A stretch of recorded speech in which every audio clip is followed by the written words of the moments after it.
Tumsifu Yesu Kristo. Ewe mwana mpendwa sana wa Bikira Maria Konsolata, unayetufuatilia kupitia Konsolata Television,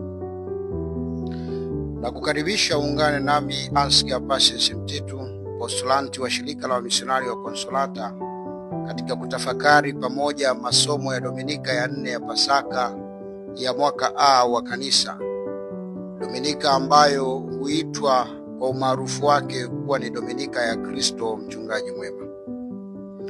Dominika hii ya mchungaji mwema ilitangazwa na Baba Mtakatifu Paulo wa Sita mwaka 1964 kuwa ni siku maalumu ya kuombea miito duniani. Na hivyo Dominika hii ya 4 ya Pasaka kwa mwaka huu inafanya kuwa siku ya 63 ya kuombea miito hasa ya upadre na utawa. Katika tafakari yetu hii ya leo pia tutaongozwa na ujumbe wa Baba Mtakatifu Leo wa 14 ambao ameutoa kwa maalumu kabisa kwa ajili ya Dominika hii ya 4 ya Pasaka. Katika ujumbe wake Baba Mtakatifu Leo wa 14 ameweka kichwa kisemacho utambuzi wa ndani wa zawadi ya Mungu. Bila shaka Baba Mtakatifu Leo katika ujumbe huu ameonyesha kuwa Yesu aliye mchungaji mwema, kama asemavyo mwenyewe katika Injili ya Yohane sura ya 10 aya 11, amekuwa akiwaita kondoo wake kwa namna mbalimbali, yani akiwazawadia miito mbalimbali. Lakini kwa kusongwa na mwalimwengu au kwa kutokutambua zawadi hiyo ambayo Mungu ameiweka bure katika mioyo yao, wamejikuta wakiipuuzia sauti hiyo na kushika njia nyingine. Kwa hiyo Baba Mtakatifu Leo wa 14 anatoa wito hasa kwa vijana kufanya mazoezi ya kiroho, hasa yale ya ukimya, yatakayoweza kuwafikisha katika hali ya kutambua undani wa zawadi ya Mungu, yaani miito mitakatifu ambayo anawaitia kila mara. Yeye anasema kwamba wito ni zawadi ya bure ya Mungu inayochanua ndani kabisa mioyo yetu, na tukishaitambua basi tutaishika, tutaikumbatia.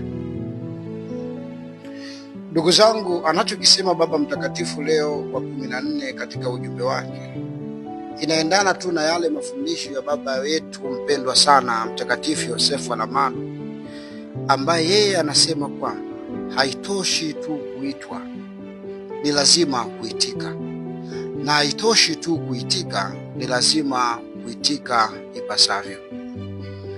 Kwa hivyo baada ya utangulizi huo, tuyatazame masomo ya Dominika hii ya 4 ya Pasaka, Dominika ya mchungaji mwema, mwaka A wa Kanisa.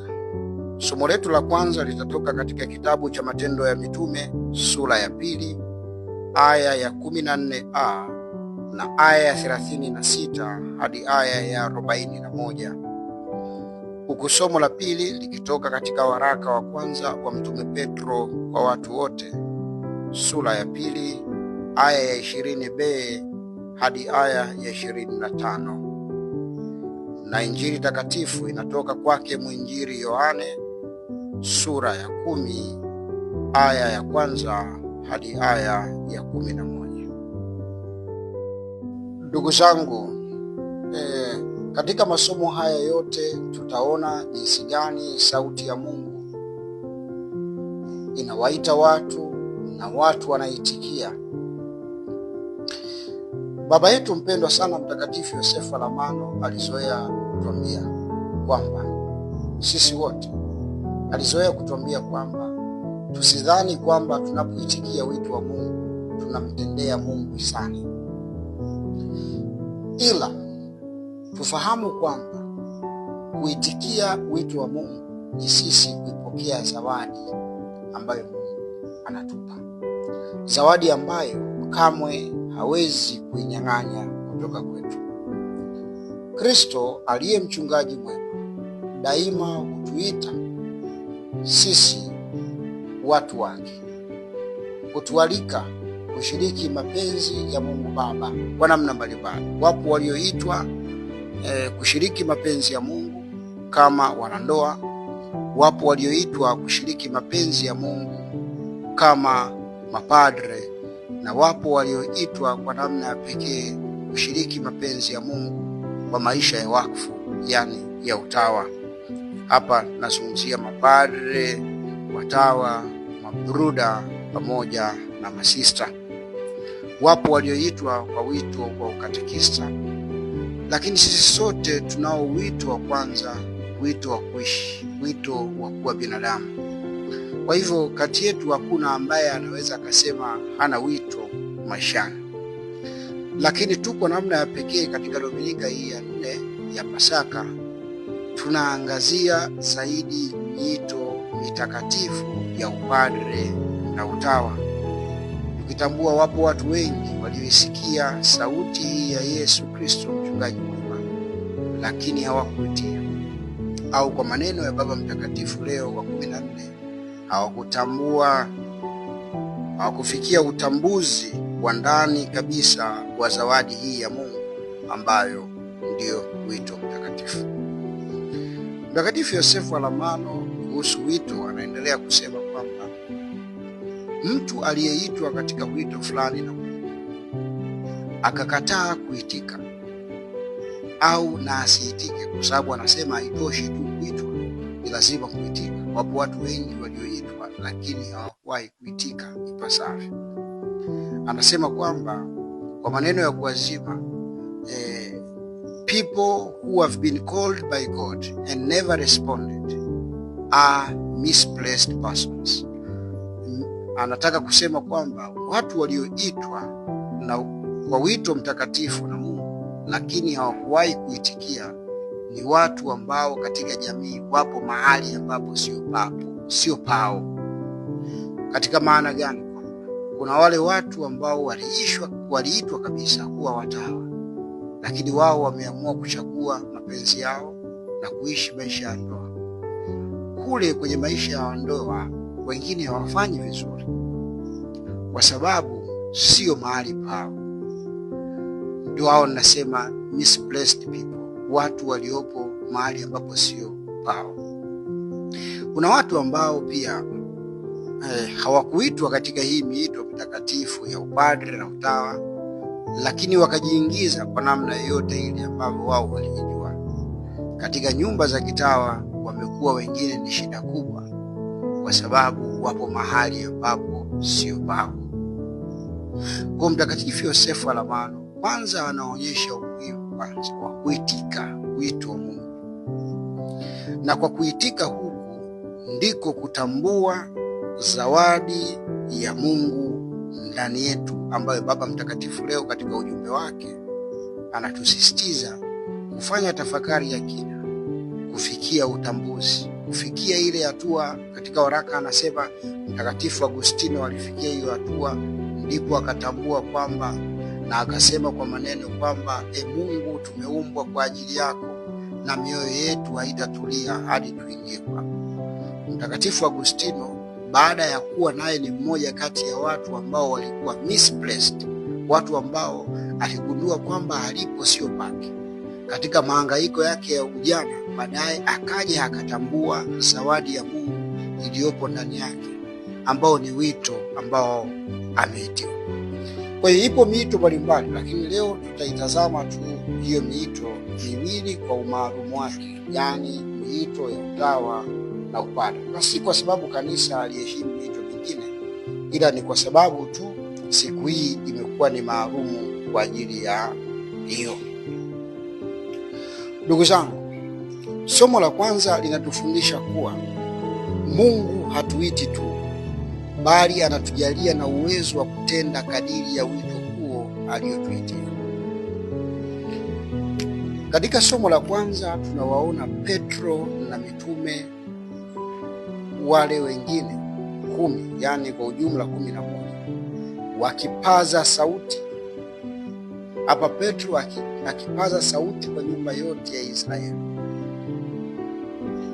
akiwakumbusha kuhusu yule Yesu Kristo ambaye walimtesa, wakamsulubisha msalabani, baadaye akafa na akafufuka siku ya tatu.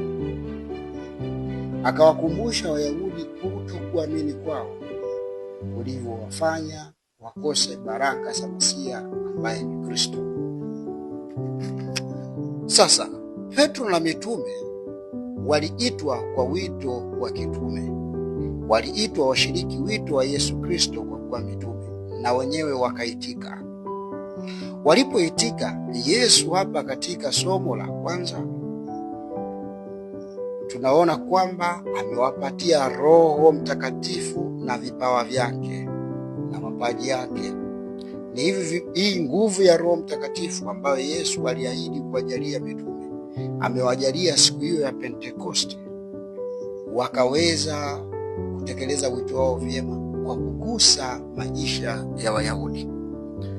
Walipogusa maisha ya Wayahudi baada ya kusikia maneno ya Petro na wale mitume, somo hili la kwanza linatuambia wakachomwa mioyoni mwao. Walipochomwa mioyoni mwao, wakamuuliza Petro na wale mitume, wakasema, tutendeje ndugu zetu? Petro akawaambia, tubuni mkabatizwe na kila mmoja kwa jina lake Yesu Kristo mpate ondoleo la dhambi, nanyi mtapokea kipaji cha Roho Mtakatifu. Ndugu zangu, tunaweza kuwa na usemi mzuri sana, lakini kama sio kipaji cha Roho Mtakatifu ni ngumu kugusa maisha ya watu. Kwa hiyo Yesu hatutumi tu, Yesu hatuiti tu. Yesu anatuita, lakini Yesu anatupatia pia na nyenzo za kufanyia kazi. Na nyenzo ya kwanza kimsingi ni nguvu ya Roho Mtakatifu na mapaji yake ambayo yanatusaidia sisi tuweze kugusa mioyo ya wale ambao tunawatumikia. Ewe unayetamani kuwa padre, unayetamani kuwa mtawa, je, unahisi mguso wa Roho Mtakatifu ndani yako ambao unakufanya uguse maisha ya wengine? Mtakatifu Yosefu Alamano aliwahi kusisitiza na kusema kuwa hatuwezi kuigusa mioyo ya watu labda kwa kuhubiri muda mrefu au kwa kufanya miujiza, lakini alitusisitiza kwamba utakatifu wa maisha yetu utakuwa ndio chanzo cha kuwagusa wengine maisha yao na kuwafanya warejee katika bandari ya ukweli, katika zizi la Kristo aliye mchungaji mwema, ili sote tuweze kupata kuchungwa naye. Kwa hivyo hata baada ya kuitwa hatutegemee nguvu zetu. Hata baada ya kupokea wito na kuitika hatutegemei nguvu zetu. Kristo atatujalia vipawa, Kristo atatujalia Roho Mtakatifu anayetutakatifuza sisi na nguvu ya vipaji vyake ili tuweze kuyageuza malimwengu. Kwa hivyo msisitizo ni kwamba Kristo anapotuita hatuiti tu na kutuacha sisi wenyewe. Anatuita na anatutegemeza kwa kutupa nguvu ya Roho Mtakatifu, nguvu ambayo inaweza kutusaidia sisi kupokea, kugusa mioyo ya watu wengine hao tuliotumwa kuwatumikia, tukifuata kielelezo cha Kristo aliye mchungaji mwema.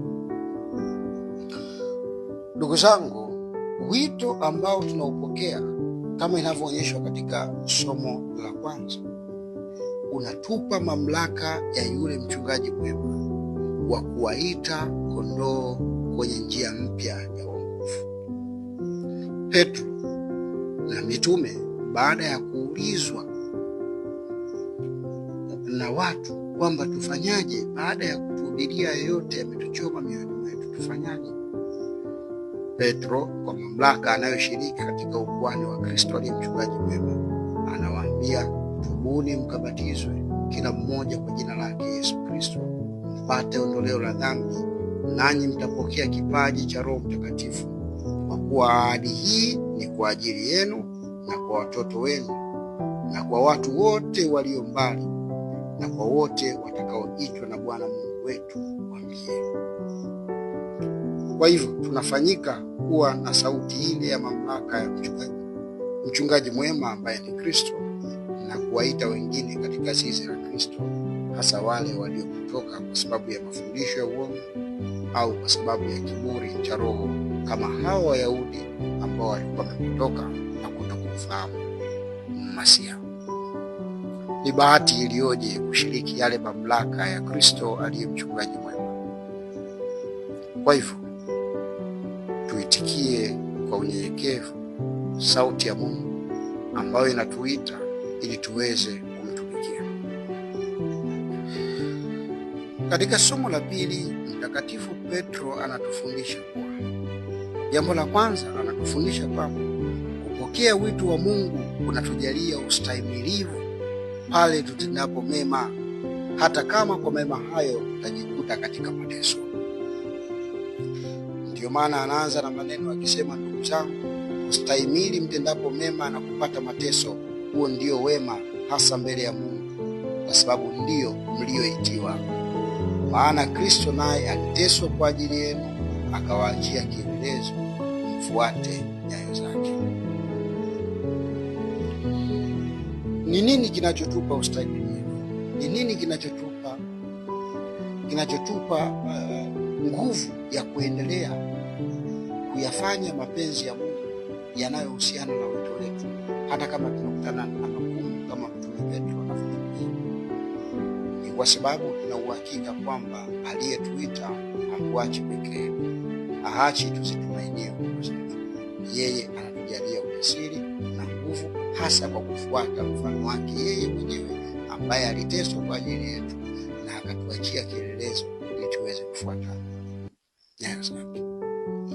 Ndugu zangu, katika dunia ya leo tunaona jinsi gani wale walioitikia wito wa Mungu kikamilifu na kuiga mfano wa Yesu mwenyewe ambaye aliteseka kwa ajili yetu na kutuachia kielelezo, tunawaona wakiwa hawayumbishwi, bali wanasimamia ukweli na kazi ile ambayo waliitiwa kuifanya, licha ya kuwa wanakumbana na upinzani mkubwa. Bila shaka hivi karibuni tumesikia kuwa Baba Mtakatifu Leo wa 14 amekuwa akipigwa vita na rais wa nchi ya Marekani, ambao ni taifa kubwa la kibepari, kwa sababu tu anapinga swala la vita kutumika kama njia ya kusuluhisha migogoro katika ulimwengu. Lakini Baba Mtakatifu Leo amenukuliwa mara kadhaa akisema kwamba yeye hataacha kuhubiri Injili ya Kristo, kwamba hataacha licha ya kuwa atakumbana na upinzani kiasi gani, bado ataendelea kushiriki Injili ya Kristo. Na kwa namna nyingine, hata hapa nchini kwetu Tanzania tumeona jinsi gani hapa Baraza la Maaskofu Katoliki Tanzania na katibu wake wa Baraza la Maaskofu Katoliki Tanzania wamejikuta katika upinzani mkubwa sana, pale ambapo wanajaribu kusisitiza swala zima la maadili katika nchi, juu ya chaguzi, juu ya masuala ya haki na ustawi wa taifa letu, ili kuleta amani ya kweli inayodumu. Nini kinachowafanya hawa viongozi wetu wa kiroho, hawa waliosikia sauti ya Kristo, kuvumilia na kustahimili hapo? Kwa sababu aliyeitwa anamfuata Kristo kama kielelezo chake. Kwa hivyo basi, ikiwa tumeitwa, changamoto zipo, lakini ni lazima kutazama mbele, kumtazama Kristo aliye kielelezo, ambaye yeye ndiyo mchungaji. Tukimtazama yeye, kupata ujasiri na kuweza kustahimili magumu yote ya ulimwengu mpaka tutakapoifikisha kazi tuliyoitiwa salama mbele ya Mungu. Ndugu zangu, katika Injili takatifu ambayo inatoka katika Injili ya Yohane sura ya 10 aya ya 1 hadi ya 10, Yesu anaanza kwa kutoa sifa za mchungaji mwema ambaye ni yeye mwenyewe, na wale wote wanaoitwa kwa mapadri wanapaswa kufuata kielelezo cha huyu Kristo mchungaji mwema, au wanashiriki ule uchungaji mwema wa Bwana wetu Yesu Kristo. Cha kwanza kabisa anasema mchungaji mwema ambaye ni Kristo si mtu anayepitia milango ya panya, si mtu anayepitia dirishani na kuiba kondoo, bali kupitia mlangoni. Ni mchungaji anayefuata utaratibu akiwa anawaendea kondoo wake. Leo hii tunawashuhudia watu wengi wanaojifanya kuwa wachungaji, wanaojifanya kumwakilisha Kristo, ambao wanapita njia zisizoeleweka tu na kujiita wao ni wachungaji na kujitwika mamlaka ya kuwachunga kondoo. Mwishowe wanawapeleka upotevuni. Yesu anatuambia sisi kondoo hapa ni sisi wa Kristo, sisi tunaomfuata Kristo, tulio katika kanisa ambalo ni zizi la Kristo, kanisa ambalo ni zizi la Kristo.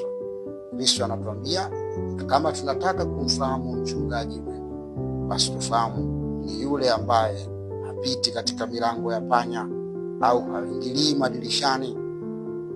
Yeye anafuata utaratibu, na kwa kufuata utaratibu huo, basi kondoo wanapaswa kumfahamu mchungaji mwema kama mchungaji anayefuata utaratibu, sio anayepitia tu njia za panya, njia zisizoeleweka na kujidai kwamba yeye ni mchungaji na kutaka kuzichunga roho zetu.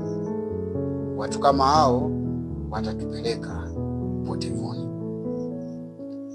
Leo tunawaona wapo watu wengi wanaotaka kuchukua nafasi ya Kristo. Wanachunga kondoo kwa kuto kuvua samaki baharini, bali wanavua katika mitumbwi ya wenzao. Wanapitia njia za panya, wanatumia vitisho. Wanaweza kukutisha kwamba huko uliko umelaaniwa, huko uliko sijui kuna madhabahu za nini na nini, ili kukuvuta tu roho yako uogope na uwafuate. Hizi ni njia za panya za kutaka kuitawala roho ya kondoo wa Kristo. Yesu anasema ikiwa basi huyo mtu kweli ni mchungaji mwema, akifuata kielelezo cha yeye aliye mchungaji mwema na mfano wa wachungaji wote, ni lazima apitie mlangoni, asipitie njia za panya, yaani afuate utaratibu. Kwetu sisi tunaoitwa katika miito mitakatifu ya upadre na utawa, upo utaratibu maalum wa majiundo ya mtu anayetaka kuwa padre.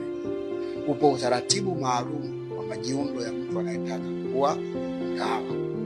Ukitaka leo kuwa misionari wa Konsolata, ni lazima kufuata utaratibu, si kupita njia za panya, si kujifanya kuwa mchungaji. Tafuta mkurugenzi wa miito, wasiliana naye, anakuongoza njia. Ufanye nini ili uweze kuwa misionari wa Konsolata, au ufanye nini ili uweze kuwa padre au mtawa wa shirika fulani, la shirika la masista au shirika la mapadre. Hakuna kupita njia za panya, kwa kufuata ule utaratibu wa Kristo aliye mchungaji. Sifa ya pili ambayo Yesu anaiainisha ya mchungaji mwema. Mchungaji mwema anawafahamu kondoo wake kwa majina, na akiisha kuingia zizini anawaita wote kwa majina yao. Sisi sote tulipobatizwa tulipewa majina yetu. Tulipewa majina mazuri, mengine yakiwa na watakatifu somo, kielelezo cha maisha ya Kikristo ambao tunapata. Majina hayo basi Kristo hutuita kila mmoja kwa jina lake. Kristo haiti kama kundi. Kuita kama kundi ni kuonyesha kwamba hana utambuzi mkubwa wa kondoo wake. Ndugu zangu, mchungaji mwema ndiye Kristo. Anashirikisha uchungaji huo kupitia mapadre na watawa leo katika kanisa. Na kujua majina kondoo wako ni ishara ya kwamba unatekeleza wajibu wako vizuri. Kwa hiyo mchungaji mwema daima anatekeleza wajibu wake vizuri, anatenga muda wa kujua kondoo wake kwa majina na kujua mahitaji yao ili aweze kuwasaidia, ili aweze kutuchunga. Kwa hivyo huyo ni mchungaji anayewajibika. Nasi basi tunaojisikia kuitwa katika miito hii tufuate mfano wa huyu mchungaji mwema wa kushiriki kweli malezi na makuzi ya kondoo na kuwafahamu kwa majina. Lakini jambo la tatu, mchungaji mwema yeye huwatangulia kondoo wake kiasi kwamba kama kuna hatari anakuwa wa kwanza kuiona. Hawaachi kondoo wake wakaingia hatarini. Mchungaji mwema hawezi akamwambia mtu kwamba ili upate gari njoo nikuombee, lakini mimi mchungaji nikitaka gari basi unichagie. Mchungaji mwema yeye huwaongoza kondoo wake kwa mfano. Lakini Yesu haishii tu kutoa sifa za mchungaji mwema, anatoa pia sifa za kondoo wake, yaani Wakristo wote waliobatizwa katika kanisa. Cha kwanza kabisa, Wakristo waliobatizwa au kondoo katika zizi la Kristo wanamfahamu mchungaji wao na wanaifahamu sauti yake, na akiingia tu pale katika zizi wanafurahi kumwona. Hawa kondoo katika zizi la Kristo hawawezi kumfuata mchungaji mwingine yoyote yule, kwa sababu wanamfahamu mchungaji halisi ambaye ni Kristo. Kwa hiyo sasa sisi ambao tunajiita kondoo katika zizi la Kristo, je, tunamfahamu ya kutosha? Tunaweza kumtofautisha yeye pamoja na wachungaji wengine ambao ni makanjanja au vijana majensio akisema ni mchongo?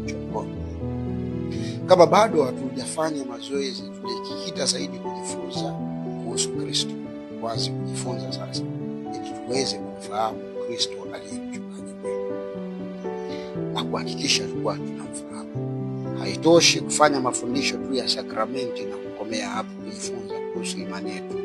Lazima tuendelee kushiriki semina, warsha, mafungo mbalimbali ya kiroho na kujisomea kila siku tuweze kumfahamu Kristo, ili tuweze kutofautisha sauti yake na sauti za watu wengine.